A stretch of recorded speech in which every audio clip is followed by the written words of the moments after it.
According to Minister Polye, the International Monetary Funds have come up with some structural adjustment program that outlines that the country is growing and highlighted that if there is an argument against it, then the responsibility falls on all leaders to fully implement government's programs.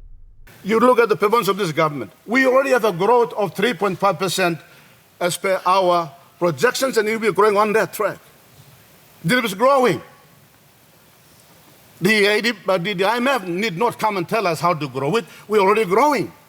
But if there's an argument that, well, we are not seeing it here or there, the responsible lives of all the MPs, the public service, and those that have been responsibly mandated to implement the programs of government.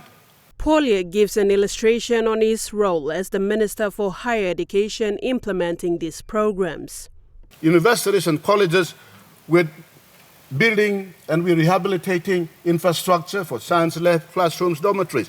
We have 200 million kina in partnership with ADB to implement the program. And I'm happily implementing that, because we like to see the quality of our institutions come up, so quality good ones coming out of the institutions. So we're implementing the government's policy. When we have 1.56 billion in that sector, it's already at work. We're implementing it. Minister Polye classified the Public Service Division as one of the vital components to implement government's program and urges them to step up. It is the public service. All of us have a duty at our districts.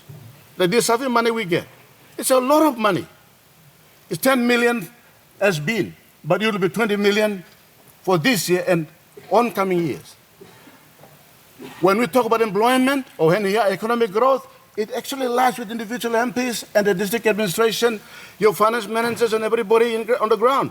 Like in Kandep, I'm meeting with them. How do we convert that money into employability, into economic growth in Kandep, and link it to the Enga provincial development plan, and link that to the medium-term development strategies of the national government or with the Vision 2050.